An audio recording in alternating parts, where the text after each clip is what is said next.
All right. Welcome to the third episode of the anamē podcast. My name is Marcus. I'm Thomas, and today we have our beloved Gareth. Beloved? Yes. Wow, that's nice. That's the nicest thing that most artists have said to me. Wow. Fake it. First single hit. We're coming to you from the Anjunabeats office in London. I just wanted to point that out, that this is the night before the release of the first single from the album. Make or break. Make or- Here we go. Yeah, It might be the only single. The album might be cancelled by Monday. We'll find out. No pressure. So, Gareth, tell us, who are you? I am Gareth Jones, best known, I guess, for my DJing alter ego, Gareth from The Office. No. Legendary 5-set DJ career that I've had with that. I've been here at Anjuna for 12 years now. I started off getting the post, getting the milk, getting the beers on Friday, doing errands as an intern. And 12 years later, I am director of A&R for Anjunabeats. In that time, I have been label manager for Anjunabeats. I've been head of radio and promotions. I've been product manager. Many hats over the years. I've run our ABGT broadcasts and head of radio. So I've done live outdoor broadcasts from Madison Square Garden, from Alexandra Palace, from every iconic logo, from boats in the harbour of Hong Kong, which was terrifying when you've got 10 minutes to get a speaker system on board a boat. I kind of fell into this as my first job post-university. I grew up in London. I went to university to do psychology. EDM in its Swedem vibe of Avicii, Axel Ingrosso, Swedish House Mafia was kicking on. I was a massive David Guetta fan. I loved dance music because it was the music I was listening to when I was going out with my mates and going out to clubs for the first time. And went to uni, did psychology, and then on the weekends DJ'd, did a radio show where we played trance music. I was introduced to this idea of trance music by my colleague, which was an interesting one. Yeah. He was like, oh, I love this Anjuna thing. And I was like, yeah, quiet down, more David Guetta. That's enough. And then came back to London post-university trying to find a job in the music industry. Thought I'd give it a year to either become a radio presenter or work in music. And if that didn't work, I'd go and work in finance, so I guess, like a normal person that would be successful. And this was the first place that offered me a 3-month internship. And 12 years later, I'm still here. Stockholm syndrome is a terrible thing at times. But every time you feel that you've made your peace with what you've done and what you've achieved, something else comes along, you go, oh, that looks quite interesting, we'll see where that goes. And then that's how I guess time has passed to this moment. And you kind of got to keep changing, got to keep finding something that you can be passionate about. Or something that winds you up, which is where you two come in and ruin my day. But it's nice to have those challenges in there, isn't it? Exactly. No, it's cool. I think let's just go back a little bit, because I think we promised a few weeks back that we would take everybody along behind the scenes. We're going to talk about sort of the processes of making an album, and that's where you come in. And we wanted to talk, since you're obviously where you are here, I think it would be relevant for a lot of people. Maybe it's interesting for many people to know as well where you come in, like all these processes. So today I wanted to talk a little bit about how do you find talent, a little bit about the radio show, how you use that for the label, a little bit about a process of how to make an album, when do we decide it's good enough, when do we decide to do one, all these things. So let's start from the start. How do you find talent? Music arrives through multiple channels, I think it's fair to say. We've been very fortunate for having had this brand, this kind of heritage with Anjuna, that is obviously 23 years deep now, above and beyond a few years before that. I think we were always the boutique label, and you're somebody that's experienced us over multiple years. Yeah, we always wanted to be releasing, we wanted to be the cool trance label that was doing less but with greater kind of attention to detail. Every Anjunabeats release felt like it had to be an important record, a statement artist piece. And that music, we were quite fortunate for that music to turn up on my door, and so many times artists would send us things and it would take 3 years of trying before it got anywhere. Or it just didn't feel like the right sound for us. Or the artists need to develop their skills more. I know that sounds like talent is something that is, you never arrive as a finished talent. You're always developing as an artist, you're always changing, you're always evolving, you're always improving your skills, you're always upskilling yourself to become a better producer and a better musician. And sometimes it takes a while to get to that threshold where the ideas that you're trying to get down on paper are done in a way that feels like they're up to the level that we want. And we kind of have to set that bar. Yeah. Do you think that's important, for Anjunabeats, from your point of view? You give talent that sort of time. Because, we've been around music industry. Time is not necessarily something you're given. Often it's results and, fast successes and sort of, today is more like the TikTok hits and, all these kind of things. Do you think from Anjunabeats, is that something you guys talk about inside this organization? It is, and to a certain extent, the way the world functions these days makes it even more challenging for that time to happen. Yeah. We operate in the real world. This is not, media, exciting music industry, glamorous lifestyles. People have bills to pay. Yeah. You have to... Whereas in the past you could probably survive on less income, honing your craft in your bedroom, getting your music chops up to scratch to get here. People don't necessarily have that time anymore. And at the same time, to get an entry level release with a kind of solid production it's not easy, but it's easier than it was 10 years ago. Yeah. You can pick up Ableton and you can learn how to produce a good, interesting record relatively quickly, I think, these days. But then to hone that craft and to know all the nuances of detuning your super saw to exact, to make something new. Takes to hours. know what a right kick drum, what a wrong kick drum is. All of those skills and that kind of development of musical talent takes time that people don't have anymore. Yeah. And we've seen it, I think, in the last few years where we've been very fortunate to have a lot of new names come into the label, and it's important that we give them the time to develop from that initial point to grow into real artists at the moment. And that's kind of the world we find ourselves in at the moment in particular. Is we've got a lot of really hungry young talent that we're nurturing, and some that you might not have seen for a while, and that's because they're kind of putting in the hours and to develop that skills. Where Matt Zoe had, he'd been doing it since the age of 3. Yeah. And, so he arrived to the label when he was 17. He'd been doing it for 14 years at that point. Yeah. He was kind of quite a long way into his career by the time he'd done his first record. Because he was afforded the time at that point to nurture that talent. And we see it as really important for people to have the basics down, to then bring interesting music ideas to that, and to always be looking at what else is happening around the world, so they're continuing to evolve as well. Yeah. You can't stay still in music. We've never prided ourselves on being a record label that stood still, and we've had some incredible eras and moments throughout our history that we're very proud of, but we like building on the next era. We like to find the next thing, and that's not to lose any of those core values of Anjunabeats. Anjunabeats is emotional, melodic club music, and occasionally ambient music, and occasionally yoga music, and occasionally acoustic music. But at the heart of it, I still hope you know what an Anjuna record is, and it's not as much as it was in a Daniel Candy record 15 years ago. It's in an Ilan Bluestone record. It's in a record from you guys. It's in a record from Casablanca.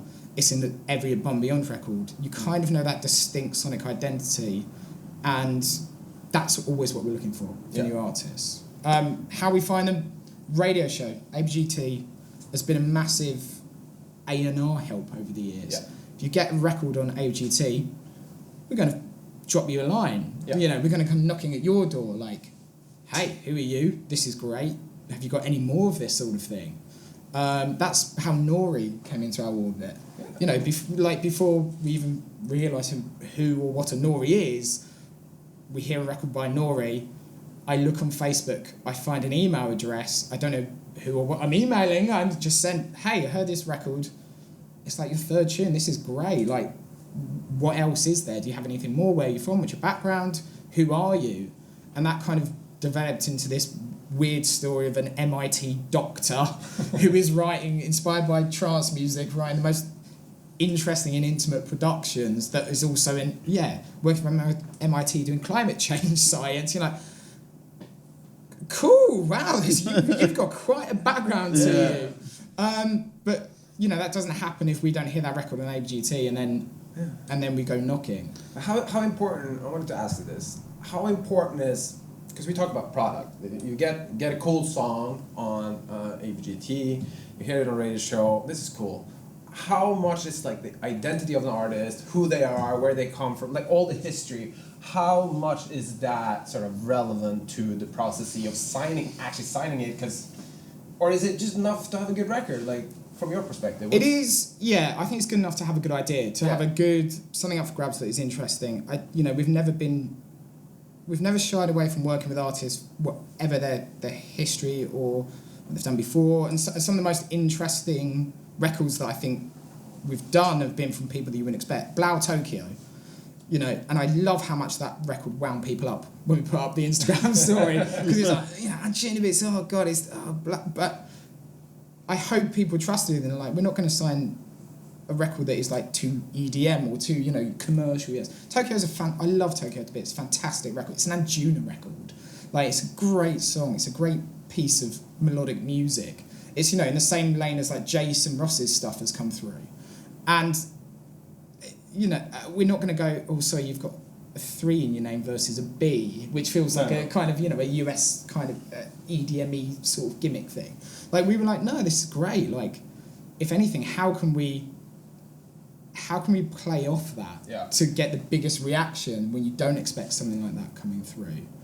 And often we haven't signed artists' first record, we sign artists' second or third records, and then artists disappear for ages. Fairplay's a great example. You know, I wanted to get Fairplay on the label for ages because we were playing all of his music on ABGT, and then we just didn't, like, it took 6 or 7 demos, records that came out on other labels that just weren't right for us, till we got Lotus.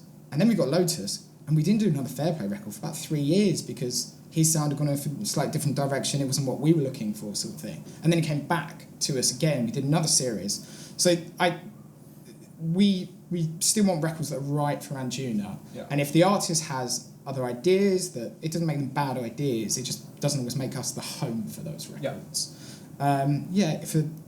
Working with everybody from, I guess, like the kind of trance, iconic trance, legendary people like Darren Tate to, you know, who are doing as relevant contemporary music now as Yotto is. Like, that's kind of the exciting fact that we don't discriminate on who the artist is and what the artist is standing for. We just want the good music, and then we can help. Then we work together. We work as a tag team. You know, you want to. What are your dreams and aspirations as an artist? How can we help you get to where you want to be? And then we reach an agreement on that's what we think we can achieve. This is what we're going to bring to the table. This is what you'll bring to the table. Let's go at it with a plan. And we can do that on one single. Like, you know, like some of the one record deals that we do with people are like let's just get a fair list of what you want to get out of this and what we want to get out of this, and then let's see how we get there. And if we don't get there, but we've tried everything to try and get that end result. It's in the laps of the gods of editorial or whoever. If worst thing that comes out of it is you've released a record on Anjuna, our audience has heard it, they've loved it, they've embraced it, and next week you might have 2 or 3 Anjuna t-shirts in your crowd turn up. Great. That's like, I hope that leaves everybody with a really happy view of what we do here. I think so. I think it's also cool because we obviously touch base on the radio show, but I think I just wanted to bring up the GVN story with Marcus because that's not only a way it could happen. There's many ways. With Marcus, I don't know if you want to take. So basically, the GVN story is that I found him. He emailed me like a couple of demos, and I was like, "Hey, this sounds absolutely incredible. I think I know a great home for you." And I sent the songs to Neil and Gareth, and I always like prided myself of that. Whoever I send to someone, I want to make sure that that's a good home. Yeah. You know, and it's not always the label I think is the best that gets it, but it's always the label that I think fits the best. And fit and get is a whole different story. Yeah. So there's always plenty of options. But for Gavin's side, I think Anjunabeats was a perfect fit, you know. He got the UK break sound and so forth. And I mean, how do you, like, what is the cornerstone for, like, the three pillars to make a successful talent bloom? Because people also have to realize that just getting here is hard. Yes. And then there's work after that. There's steps, isn't it? Like this, you know, you have to set fairly grand but attainable goals. Yeah. To start building blocks on your career. And I think, for better or worse, these days you have to be a really successful artist. You have to have multiple plates spinning. You have to be doing things like this. Like, let's not shy away from the fact that this is a great idea and story, and you sharing your experience in the music industry, I think, make you an even stronger artist than if you were just releasing a song tomorrow. Like, the song tomorrow is fantastic. Hopefully it gets the response that we all really hope it gets. But doing things like this, I think, endear yourselves to the wider audience, which is that personal connection is what you need from an artist. Now, how you go about that, there are hundreds of ways. You could be a TikTok star these days. You know, you could be an incredible live musician. I think the success of Lane 8 has been as much born out of what you see as what you don't see. You don't see his gigs because this show never happened. You know, there's no video, there's no pictures. So you want to go and experience that to see what it's like. And if you go and experience it, you're probably going to like it. And that, you know, he's gone from doing 200, 300 people shows to 14,000 on the weekend, something like that in New York. It's an amazing growth story of having an idea that a fan base gravitated to, that he could then grow even further into a record label, into a wider audience. And having a USP like that as an artist these days feels important. The music is still really important. The music, you can't do bad music and expect success. No, I know that sounds exactly. That sounds silly, but like. However, they single out tomorrow. There is waiting to hear the rest of the album.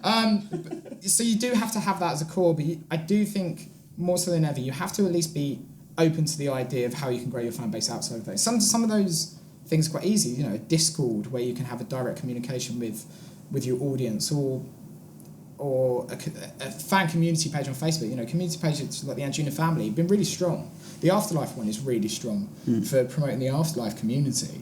You know, Tale of Us aren't on there every week going, "Hey guys, do you see the robot?" You know, but there is at least people talking about that sort of thing within a community, and you're building an audience around what you're trying to do, and that's really important these days. You know, I would caveat all of this as well with saying that you don't, as an artist, putting your whole emotional investment into a project and putting all of that out there for the world to see is dangerous. You know, we've seen the number of artists that burn out, the number of artists that are unable to deal with the attention, that feel like they've made themselves emotionally vulnerable by putting their whole life on TikTok or Instagram or whatever the platform is also quite dangerous. You have to find a way of turning off your phone, closing the door on the artist world, and being the person that you are. You can't be consumed by the artist you're trying to be. You can't be the caricature of the artist you're portraying on stage as well.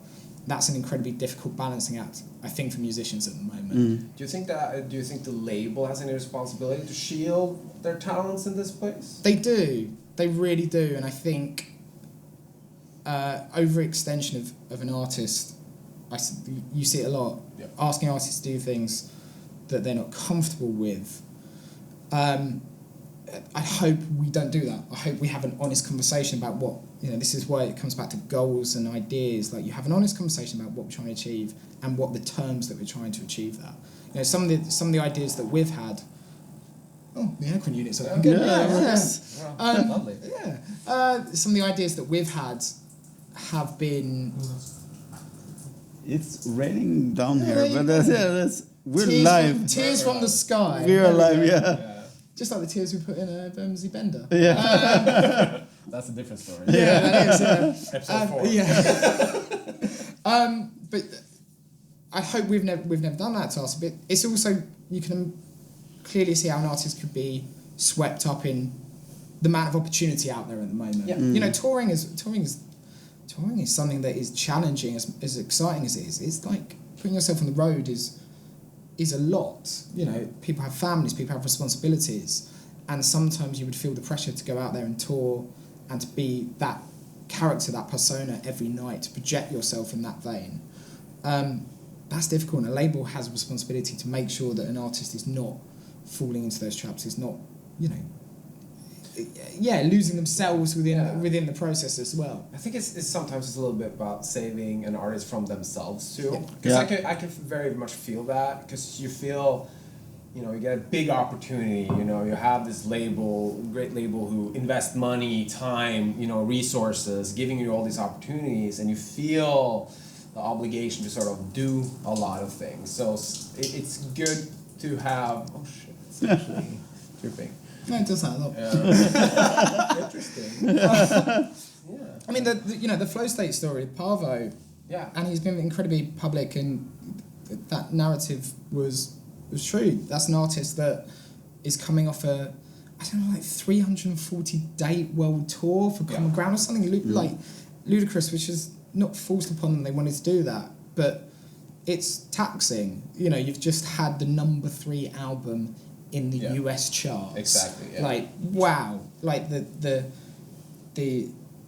adulation and the excitement of that, and then taking that record around the world, and then the come down, the real life hits, and the boys have always been fortunate with 2 of them touring at a time and 1 of them off the road. It's always allowed for one of them to have a normal life as much as you can. Yeah. And I think that's been the greatest strength of Bumbian in that regard. Yeah. But he was burnt out. He was tired, and Flow State was born out of making sure that it was musical therapy for him. He was sitting down at the piano writing those songs and getting that kind of angst and that anxiety out. Yeah. And it worked incredibly well. Yeah. And it's still everybody's still dealing with those backwards, but at least it was a process that he went through as an artist to understand the mindset that he was in and help him through it at the end of the day. That's brilliant. And I think it's an important topic. We've been very passionate about that, and I think from our point of view, we were very open about this when we started discussing this. We tried to have as normal life as possible, even when touring. There's there's always a element of normality.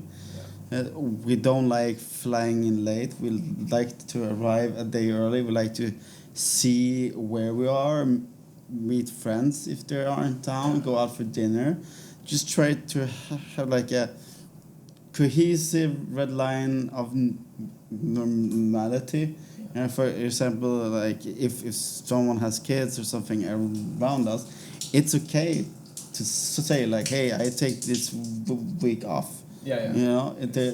That's just, it has to be that way. And I think it's really easy, as Thomas said, to be swallowed up in your own made up hype in your own head.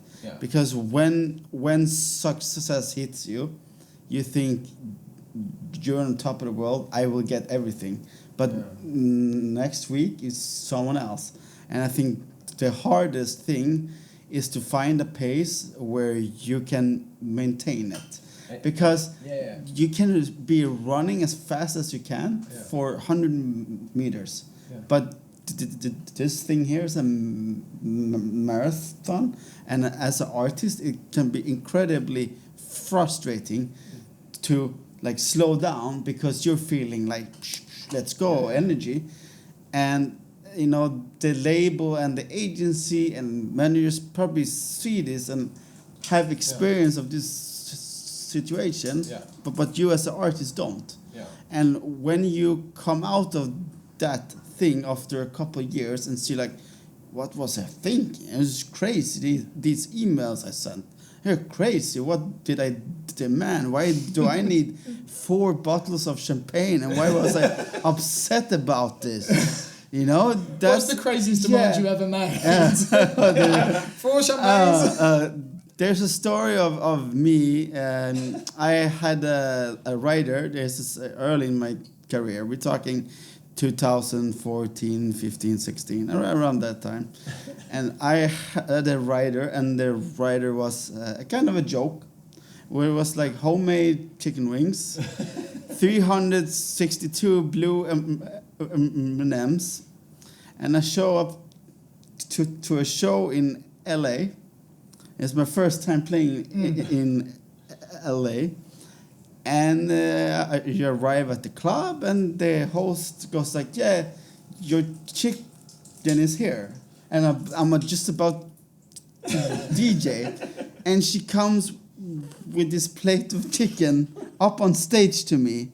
And like, am I supposed to eat this chicken while I DJ with these chicken fingers, you know? Like, it's very literal. And she got really upset because I demanded the chicken. She made the chicken. I understand it from her point of view, but from my point of view, it was just a joke. But she was just trying to be professional. And when you're a young artist, you're like, that was funny, but you just been an asshole to someone who's just trying to do their job. I mean, you know, It's cool. It's a funny story, and for the record, all the 363 blue M&Ms were there. Yes. Cool. Just look at that. One, two. Very cool. Hope she got a raise after. Yeah, I hope so too. Cool. I'm sorry about that. All right, so we talked a little bit about from your perspective, sort of the artist generally speaking. Let's talk about albums. Specifically, we're doing one, and I imagine, and I know this, but I want to hear it from you. An artist, at least us, there's some artists we want to do album now, or yesterday, or tomorrow, or whatever it is. From a label perspective, you have more things to think about. Yeah. Take us through that process a little bit, how you kind of resonate to right timing. You have to look at each artist as the artist they are, and you have to look at where they sit in the broader release schedule of a year, of 2 years, of 3 year. I mean, at the moment, I have a 3-year plan for Anjunabeats. And I always have to operate on those terms. And that 3-year plan is not subjected to, but is informed by what Anjunabeats are doing. Because if they've got a biggest record that's coming out, then I don't want to put our biggest record alongside it. You've got to play off against the two. When a Above Beyond record comes along, that's a big thing that happens. So, I'm sure Dom, my better half on Anjunabeats, is thinking, well, I'm going to stay clear of that at the moment. So you have to be balancing all of those things at the same time, and it's not always easy because the artist, I think when the artist finishes the record, and quite frankly, when the artist doesn't even finish the record, when the artist feels that they've done, just got polish off a little bit at the end, but it's actually probably about 50% of the work and probably double the time to do that. They want the record out next week, and that's great. But you kind of need a little bit more time to make that happen. And I know we're going to keep coming back to goals. What's this artist wants to? I think a lot of the artists on Anjunabeats, the end goal is to become a touring artist because they want to share their music on the dance floor. That's where they're writing the music for. So they want to be able to tour a record. But if you want to be able to tour a record, then you need to be able to sell tickets. If you want to be able to sell tickets, you need to have a bit of a proven record of DJ support, press, radio, streaming support, an audience, a fan base that's going to buy a ticket for you. And that's you know, in all honesty, that's going to take a couple of years even to get started. I think if you're going to book a tour, you're going to be booking a tour a year in advance. Yeah. So that's a year point in the future. I would say if you're going to release an album, you want to release an album 2 months before said tour happens. Yeah. So like we're chipping away at all these times. So almost it's a 2-year process at this point. From like kind of that we've got 50%. We want it out next week. Yeah. Well, give it 2 years to get to that stage. That's often what the timeline feels like. Yes. Yeah. Exactly. We've been talking about this for a while, haven't we? Yeah.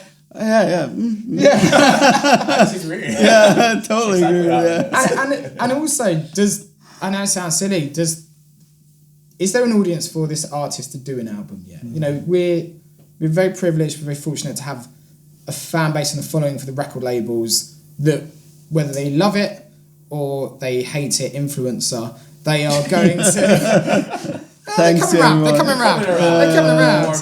But you're gonna have to warm them up. But you know, we could put out a record from an unknown artist tomorrow, but I don't think that's going to do the best service to the record and what the artist wants on those things. And we see that a lot. You know, we want to make everybody happy, and we get personally upset when we don't feel like we're delivering on our end of the bargain with things. Yeah. You know, I think. Yeah, sometimes there's been multiple instances with artists who have gone, this is not the right time to do an album, let's do this as singles and let's come back to an album conversation. Let's warm people up with singles so there feels like there's going to be an audience there for albums when we get to it. Yeah.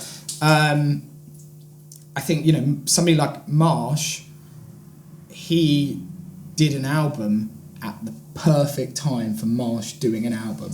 You know, there was just such hunger and desire for this Anjuna through and through artist that was inspired by Above and Beyond, who had kind of paid his dues over him, been releasing music on other labels, and finally got to Anjuna, made some incredible records, was doing shows, but kind of doing those early door slots, but people were still coming down to see him. You know, every Marsh record was like, oh, I can't wait for the next Marsh record. And then you go, bam, album, caught fire, exactly the right time. That doesn't happen. Yeah, quite frankly, Ilan was the same. You know, Ilan had just done so many big trance hits on Anjunabeats. By the time we got to the album, it was always going to work. Yeah. Everybody had made the emotional investment in that. Everybody had been part of the journey. We're like, come on, we're just about to get here to the Ilan album. It arrived and it really flew from there and really helped it push his career to the next level at that point. And then album 2 almost did the same. Yeah. The waiting sometimes is quite an important part of the journey to really get people hyped up. Sometimes, you know, I think about Garden State album when we did that was similar sort of process, I think. It was like, is this the right time? A lot of conversations around that, like, are we ready to go? Are we not ready to go? Transwax album, perhaps the same. Like, perhaps that did come too soon in the Transwax story to really push forward to what was a great album. But you also don't really know until you do it. Yeah. that's the thing like, as well. It's also like, for an artist, you already lived with the songs for 1.5 years at least. Yeah. You know, and then you suddenly is told, well, you gotta wait 2 years because the timing ain't right. And I think for most artists, experience that waiting time is really hard, but it's also realizing that people haven't heard your songs yet. Yeah. They haven't had memories to it yet, experiences and so forth. And I think having like memory or seeing you as a new DJ for the first time has a much stronger like experience than, you know, just seeing it on like a Spotify playlist and so forth. Yeah, of course. So it's kind of like you're kind of playing bingo here because you need to be out there, but you also need to save yourself for an album. Yeah. And that's the fine balance. Yeah, and I think there's also from artists, obviously waiting is hard, but you also know how fast-paced this music world is. Yeah. Putting a song out doesn't work the first 2 weeks.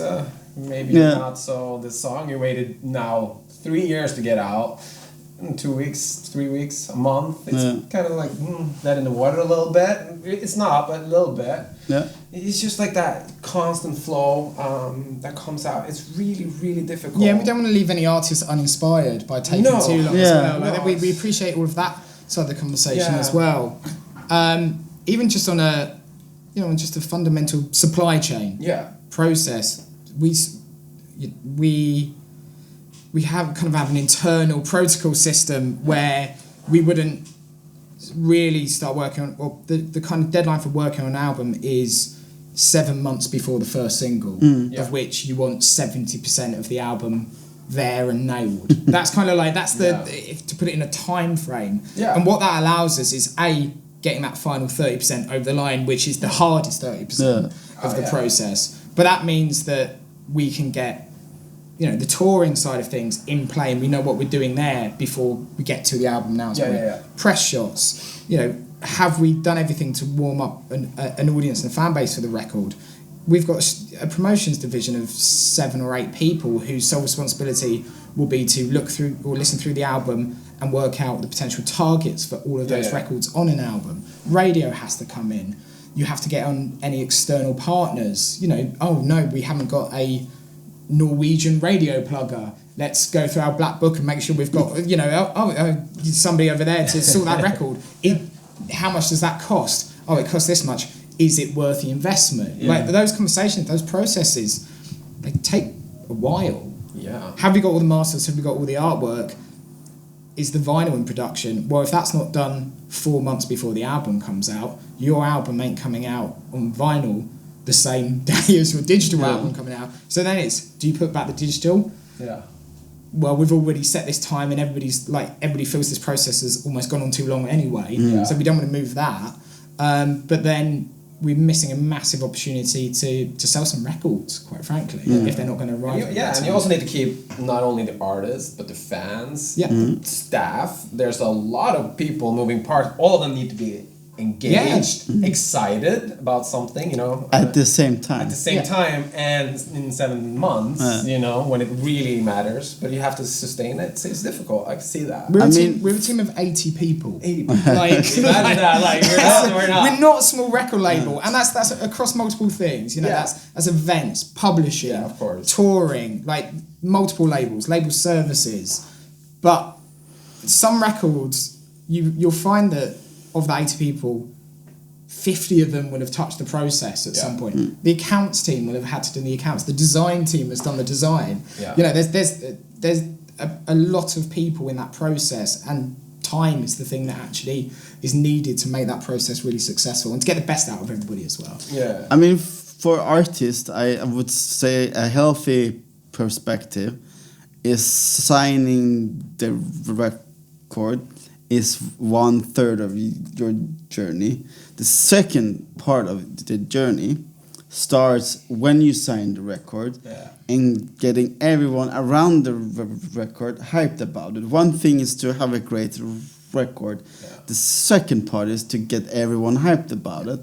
And the third part is making sure that the product is relatable to you as your own artist. Because it's so easy to get sent, 10 artworks and it's almost there, but it's not really there. And all of these things, there's so many things. And I feel like as an artist, it's sometimes very confusing because you think, well, I just made this record.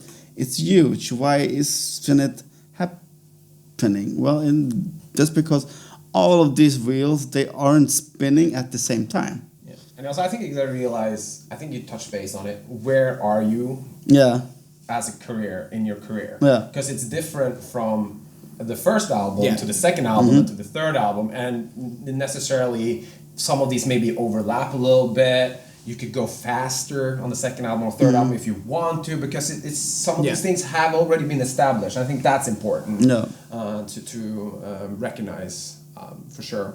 But we talked a little bit more, we talked about it, but the label role, I think there's a lot of specifically young artists that needs maybe not a reality check, but a little bit, what is the label's role here? Because I remember when I was young, some years ago, sending a record out. 200 years ago. Yeah, I'm not that old. But just that, I signed a record to this amazing record label, and I see all of these people, artists, on this record label, have amazing touring. Everything's gonna be great. All I have to do is just get it signed, and everything will be fine. So take us through a little bit the label role here and expectations. Yeah, that's a good way of putting it. Sometimes it is managing expectations. Yeah.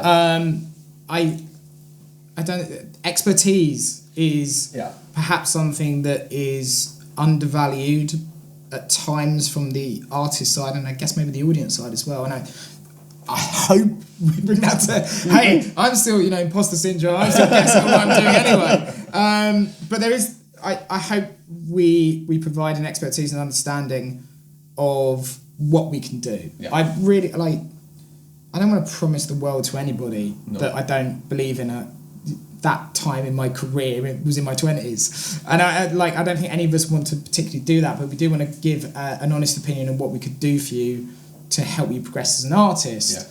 Yeah. And sometimes having that voice in the room is quite important, I think. And that's not to say DIY artists can't be incredibly successful in their own rights with their own hunger and drive.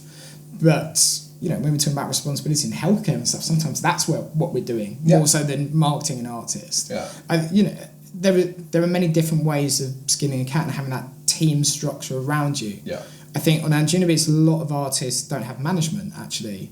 So we are almost providing a de facto management to some musicians just as a kind of guidance on how we see your growth developing, so you don't feel like you're alone without a plan. That's quite important. I think music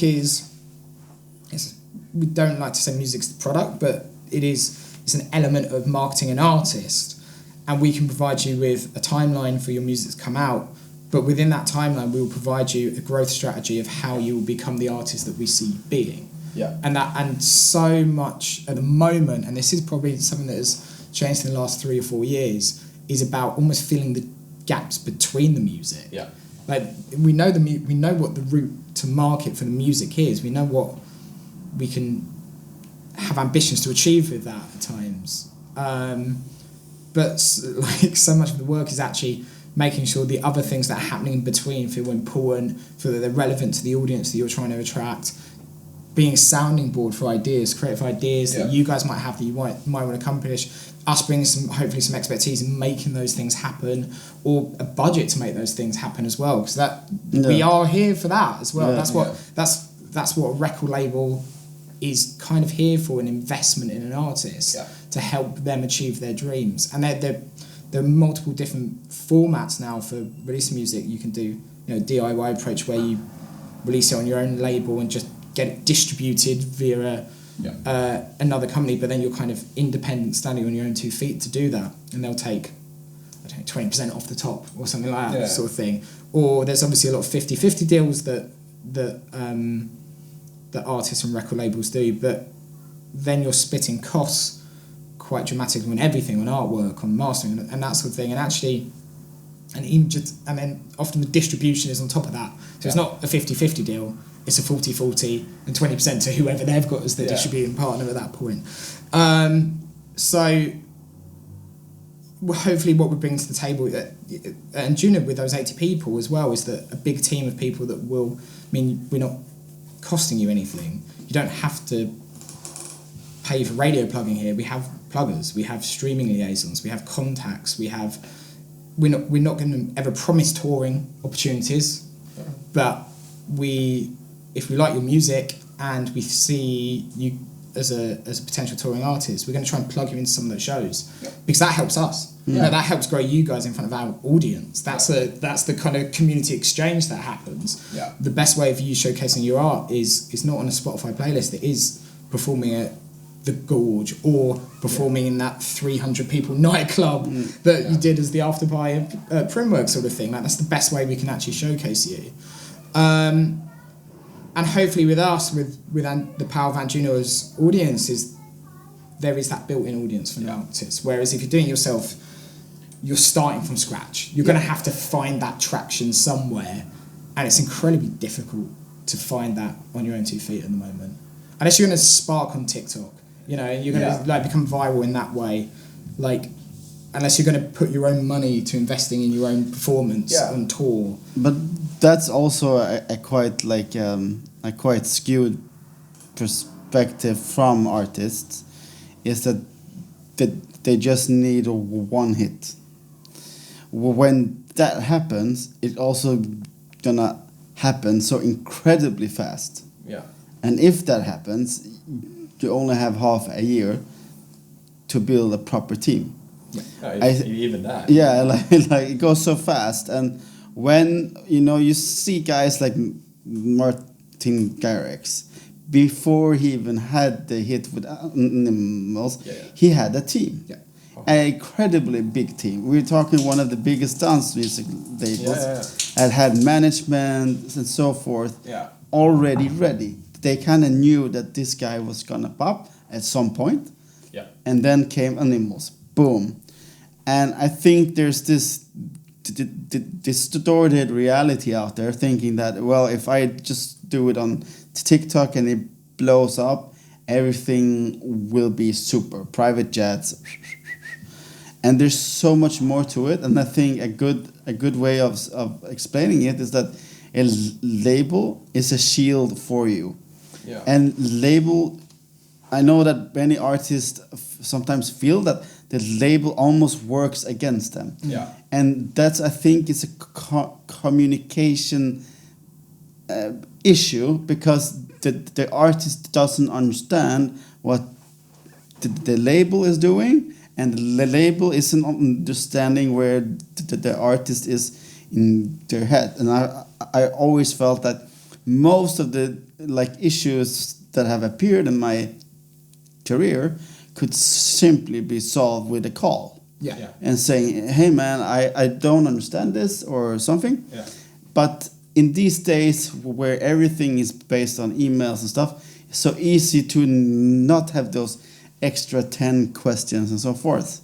But I think it's safe to say that many young artists, particularly coming in and getting a deal with one of these bigger labels, you're also a little bit afraid to ask this question. Yeah. That's one thing. And second of all, you're not really sure what questions you should be asking.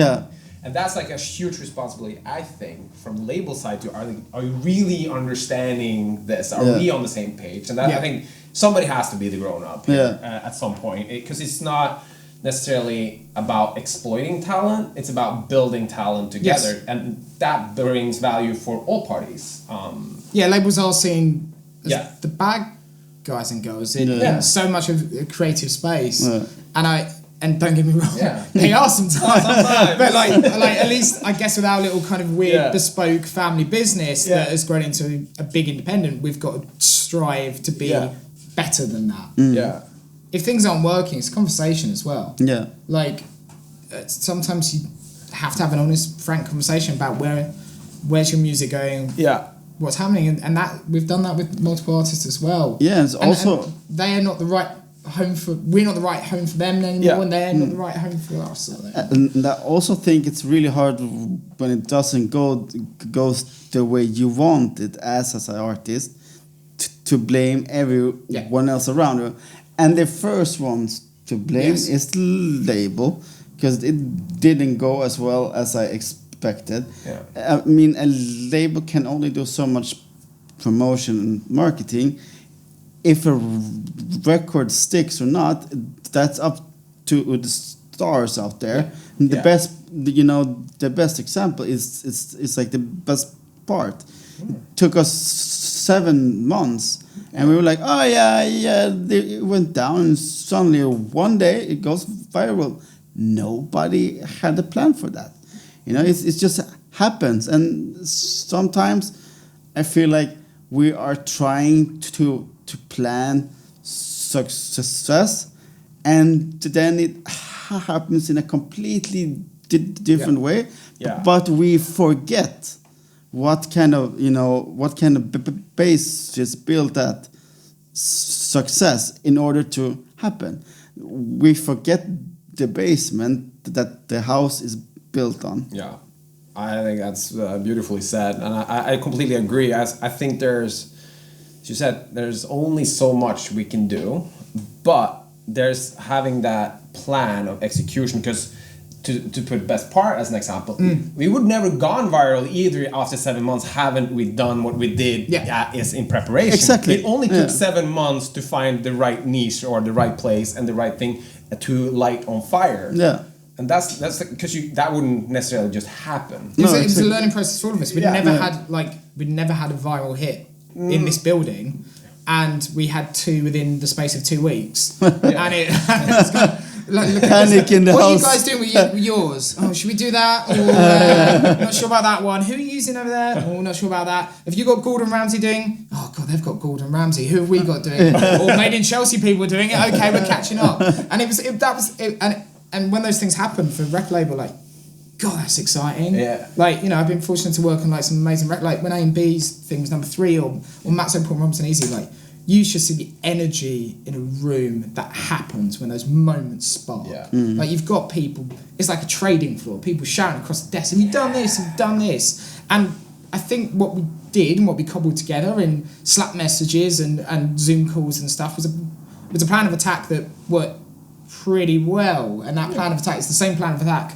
I would probably roll out with a few bells and whistles and extra bits on it if this happened to us tomorrow, sort of thing. But sometimes you have to kind of trust like expertise in the room to know what the right thing is to do. Yeah. You know. And learn from it, because it's going to be different every time. Yeah. But I think I want to bring back the energy in the room and stuff like this happen, because there's a lot of talk about when things doesn't go to plan and all the negativity around that.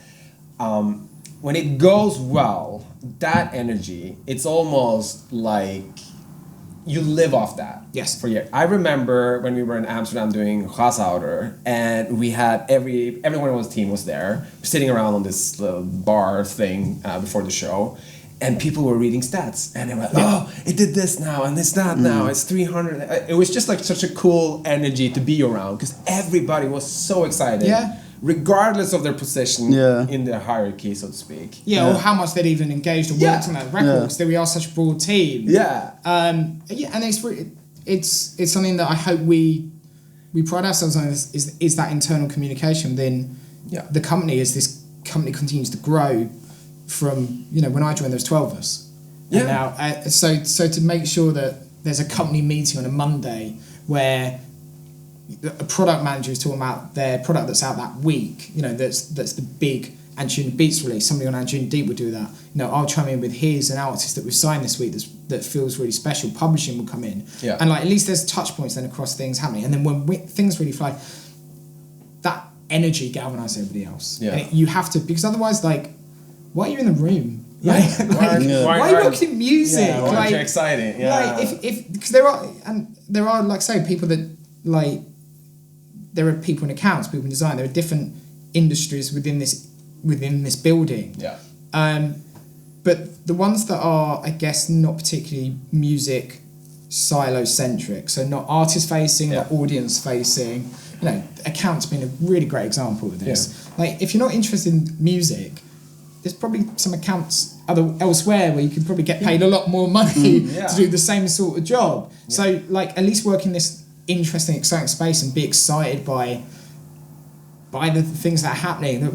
I will not name any names, but one of our new hires, he kind of came into the company and wasn't too above and beyond sort of things, and just sent him all of the albums, and then 3 weeks later at Printworks he knew every word to Counting Down the Days. And I'm like, you're the sort of person I like you realise that there was a bit of a kind of I wasn't too across this, and he's done the homework, and I like that. That's the sort of energy that we build a team off. Like, we want people here that want to be here, that they're excited by working in the music industry, they're excited to work with artists, they're excited to work with an amazing community and a fan base. We can't promise sending people around the world to exciting gigs. We used to do that. That's not the world that we live in now from Anjuna. But like, come down to Printworks and sing along to Bum Beyond. You'll have a great time. You'll feel the validation that everything you do is a hard work job here. It's very cool, like, cause I can validate that and can vouch for that. The community thing here is like one of the biggest things for us coming in here. It's like a family thing, and it's always there's multiple examples of this. Dockyards last year, Peak Above and Beyond, the whole office. I mean, everyone. Backstage kind of thing, or it was like a side the front of house bit. Really cool. Everybody's gathered, and everybody was singing Gratitude, and we were just there like goosebumps, and just like, how is this happening? How lucky are we? And I think that was sort of that is what's really showcasing the Anjunabeats as a label, and I think all of that translates into the so-called Anjuna family around the world. So well done. Well done. Thank you, Reddit. But you've got to take pride in what you do. Yeah, like and it's also that sometimes you have to act as the excited parent. Yeah. Because sometimes the artist has like, he had a bad day or whatever, and then he comes here, and you want to feel that energy. Yeah. You want to walk in and feel like, wow, these people almost care as much as I do. Yeah. And that's my own song. That's incredible, and that feeling is so important as an artist, because if you feel some insecurity about the song that you made, it's easy to feel like, do I share my excitement? Am I a bit nervous, you're a bit shy of showing it. But if you have like a whole team that works on it, singing it, you're like, wow, okay, I could probably go home and do 10 more of those. And artists are sensitive creatures. Yeah, they are. Creatures. We're insecure all the time. Is this good enough? Is you put your heart and soul into something and put it out? And it's very refreshing when you come into the office and people who work in accounting or publishing or creative something, they know your name, they know the song, and if they don't, they come up and say hi and introduce themselves, and it's really friendly, and I think that makes a huge difference to exactly that, and gives that platform to let's write some more. We're just babbling on. Yeah, it's time to wrap up. I think so. Anything anybody wants to add? Yeah. From my side, tomorrow is launch day. To a certain extent, it's this is all we've been on this process. We've been building an album, like everything. Is all we've done some storytelling before here, for better or worse. Influencer. Thank you. I love it. But tomorrow is the first album single. Yes. How do you feel about that? Knowing that, because we don't know what's going to happen tomorrow. No. We have some, from our side of things, from the label side of things, we've spoken to Spotify, we've spoken to Apple Music, spoken to Amazon, YouTube, radio, all of those gatekeepers, editorial. There are no promises that have been made. They can never make any promises. They never will tell you any promises. No. Certainly not. So we can only go on a sense that what happens tomorrow has been set up in the best way possible to launch the thing. Yeah. You want to go first? Yeah. Well, this is going to sound really weird probably, but I don't feel anything because I don't want to expect anything. Yeah. At the same time, I am excited as a child, and it's screaming inside of me because I want people to hear this song. But as an adult, as an experienced man in the harsh jungle of dance music, I keep my my excitement down to minimum. Yeah. Even if something goes well, and that is because I don't want to burn out the excitement. Yeah. Because a disappointment can be as strong as an success. Probably worse. And I rather feel like, well, I'm owed nothing. No one owes me anything. No. And whatever comes my way is a bonus. Yeah. And that's just how I take things in life generally. Yeah. But I don't feel I am owed something just because I have a talent. Yeah. And I take that with this as well, because this is something, yes, we've been working on, playing on for 2 years, but that alone, that I got the chance of doing it, is something I almost dreamed of every day as a teenager. Yeah. I just wanted to be here. Yeah. And I'm happy to be here, but I hope we will do much more than that. Yeah. But the whole point is to be here. Yeah. No, I agree. I'm weirdly confident. I feel we did the whole team did an amazing job. Everything from Laura to Nick to all of it, all through everything. I think everybody did their part. So I'm confident in that. I'm nervous, of course. We worked really, really hard on it, but I'm just really proud of these songs, and I just can't wait to hear it. And I don't think so much about the numbers, but I think we just made a really cool product that I'm proud of, and I think that goes a long way. And I think whatever comes from here, that's up to the stars, I guess. Yeah. But yeah, confident, excited. Scared shitless. Yeah. All of it at the same time. It's a bit like waiting for your Christmas gift as a child. Kinda, yeah. You wanted that pirate ship, and you see the size of the box. Yeah. It could be a pirate ship, but it also could be your aunt's, new cycling wheel or something really stupid. A jumper. Yeah, a jumper. Well and said. you're like sitting and staring at it. Yeah. It could be, but it could also not be. And that's this feeling. Yeah. But we're rational human beings. No, and we also know that it took 7 months for the best part to do Yeah. really well. So it's also like not get ahead of ourselves. Exactly. If it takes a little time to build up, exactly. We're happy about that. We know we have a good product, and we just really stoked and happy to put it out and see what people think about it. Totally. Yeah. All right. Thank you for listening. And watching. And Yeah. it's episode 3. Exactly. If you want to find more information about us, you just Google anamē, and there's Instagram and Facebook and all of these cool social things. We are also on TikTok. Can you imagine that? Can you believe that? If you want to watch Thomas dancing, go to TikTok. Dude, I got some moves. Norwegian hammer. Yeah, the Viking hammer. The Viking hammer. Dude, Yeah. it's good. It's really good. Worth a follow. Yeah, and thanks for Gareth for taking your time and being here. Yeah. And see you in next episode, because we got more stuff coming. Yes. Stay tuned. Ciao.